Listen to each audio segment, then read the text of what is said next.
want to recognize and thank Paul Cook, who just helped us with the pre-briefing and the assessment of the fire season as we see it. We've got a number of wildfire experts here that I'm not going to name them all. There's some legislators who I will name here in a second. We know that it's impossible to forecast with any precision what the fire season is going to look like this year. Certainly we could use more days like this, but if you remember last year it was raining when we did the assessment, so a stormy day is no guarantee of what the season is going to bring. We've had several difficult fire seasons. If you look at the 3 worst fire seasons we've had in the last 20 years, 2 of them are in the last 2 years. The nice thing is that I can report today is that the prediction is that this should be generally a normal fire season, and something closer to an average fire season, which is would be a significant improvement over the last couple years.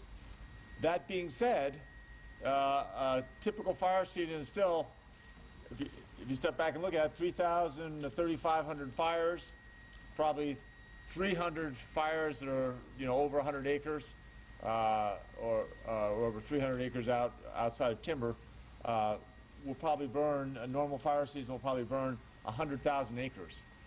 So normalcy should not in any way imply relaxing or lessening our vigilance. As we've learned again and again, getting to these fires early makes all the difference in the world. Obviously the plains of eastern Colorado, until we get full green up. Southeastern Colorado is also a place in risk and has had a severe drought conditions now for just about, with a couple of breaks in there, but just about a decade. And we see even as much snow as we've had in northern Colorado this winter, southwestern Colorado's snowpack is still below normal.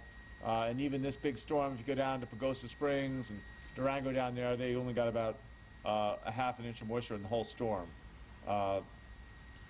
We know that the active storm front is just beginning now.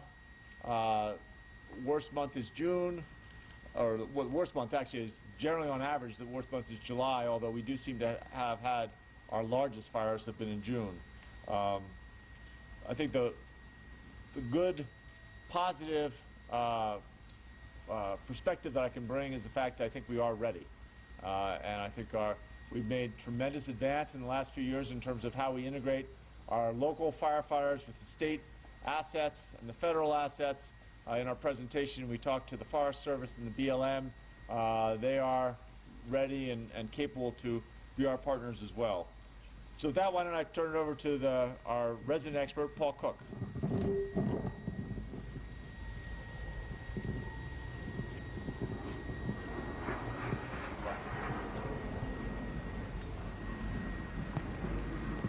Good morning.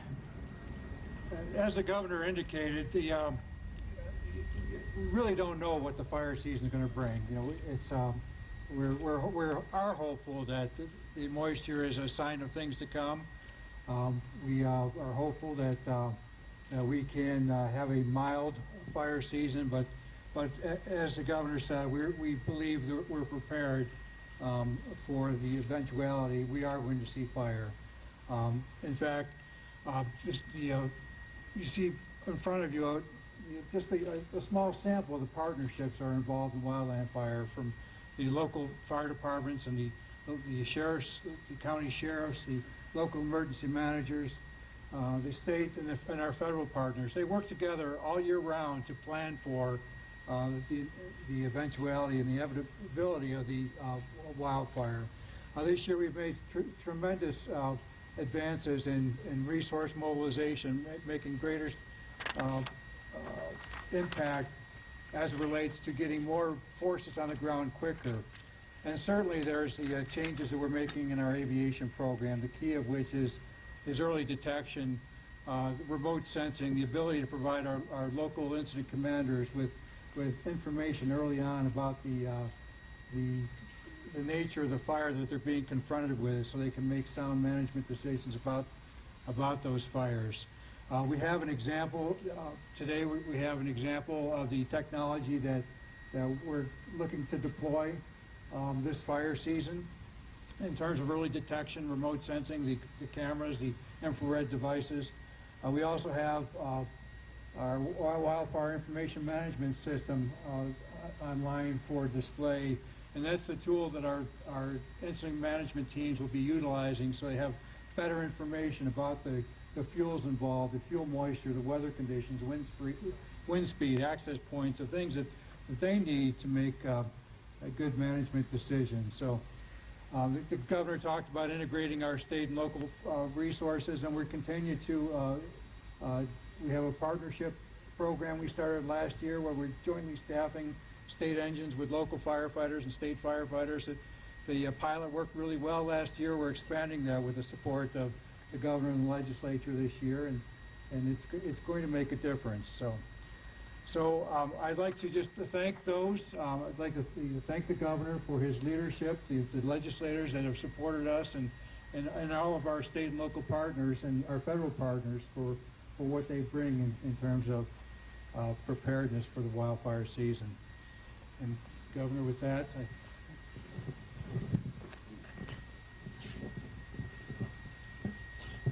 Okay, now it is appropriate. I also don't know where he went to.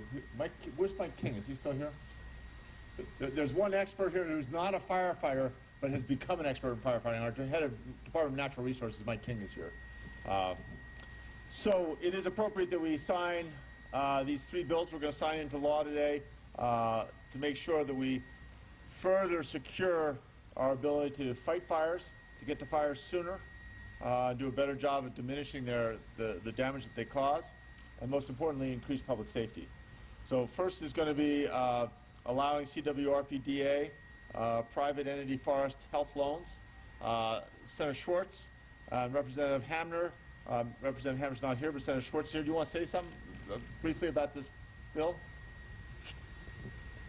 Thank you, Governor. Thank you and good morning. It's a pleasure to be here and really see Colorado stepping forward with some significant efforts to solve our forest health issues. And part of that solution is to have viable biomass operations in the state of Colorado. When we have 4 to 6 million acres of standing dead timber in our state, forest management absolutely is critical to that. And when we can bring a market-based solution, when we bring value to those waste forest products through biomass operations, this is going to actually help fund and loan. For example, the project in Gypsum is a $50 million investment. This is going to help build more projects of this nature to help move that industry forward. I want to thank the governor for signing the bill. I want to thank everyone who worked on the bill and making this part of this overall comprehensive solution to our forest health. Thanks, Senator. Then the second one we're going to sign is House Bill 1010, corrections to prescribed burning program laws. Again, Representative Hamner is not able to be here, but Senator Rivera is here. He was here. I saw it. There he is.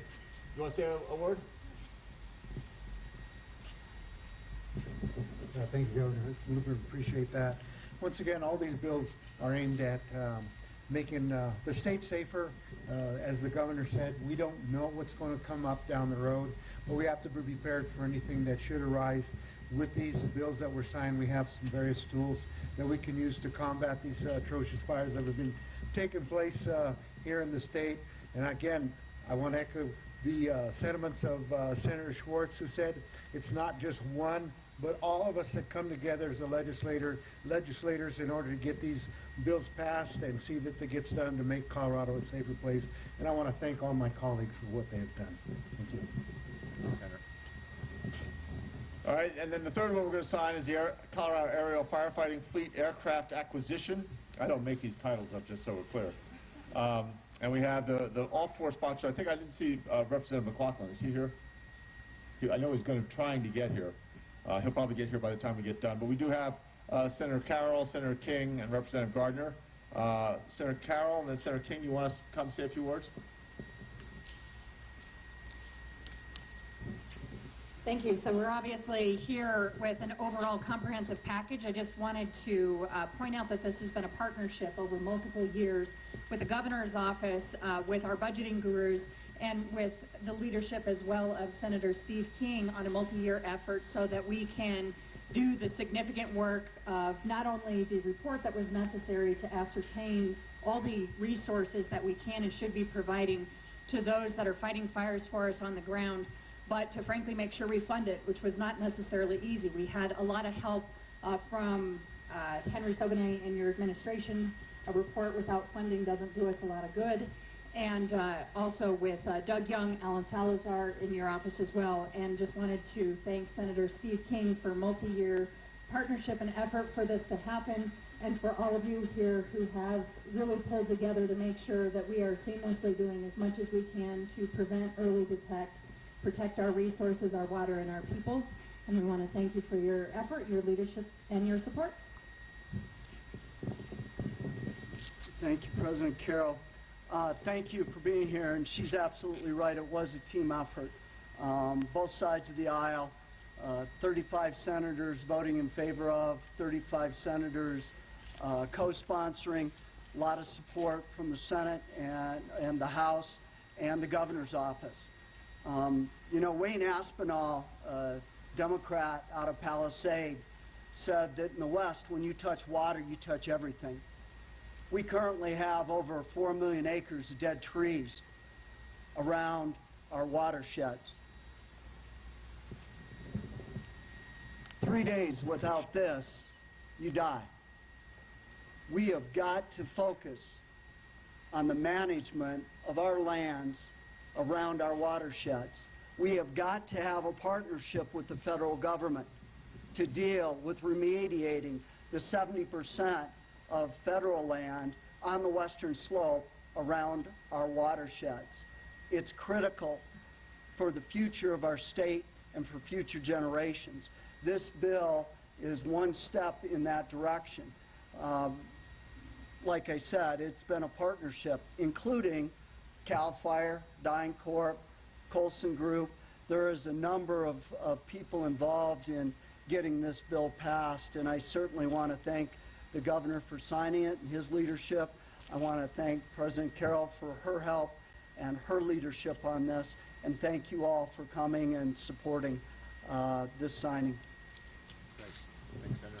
Thank you, Senator. Thank you, President. Representative Gardner?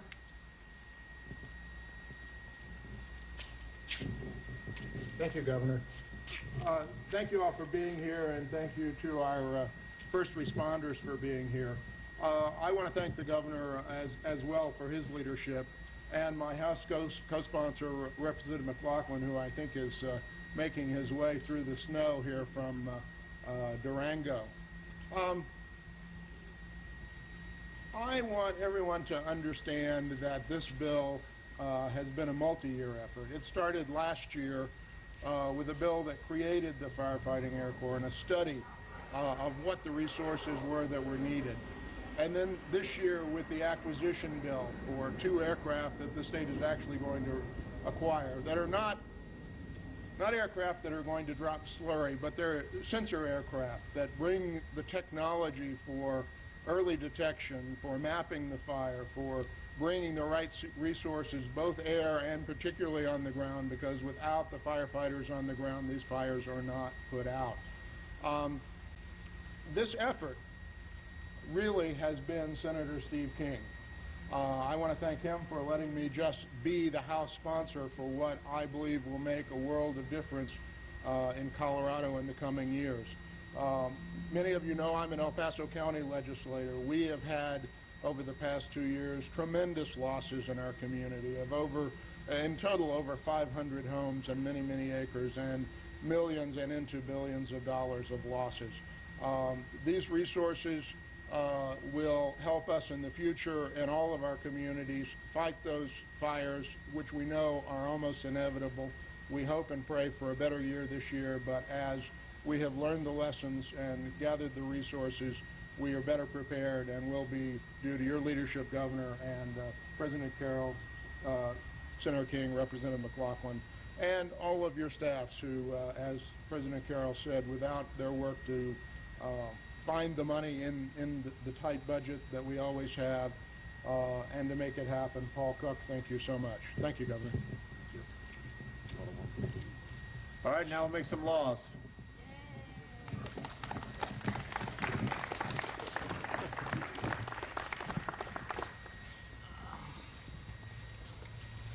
Might be the lowest table I've ever sat at. The first one, yep. Shorts.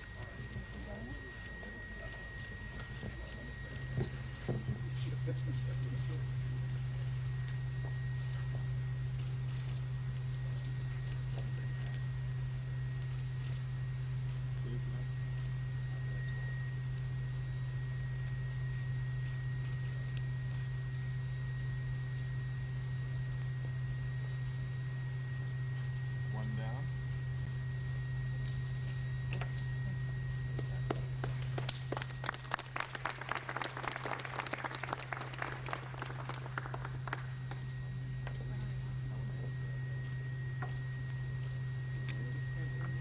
Yeah, it's 10 seconds.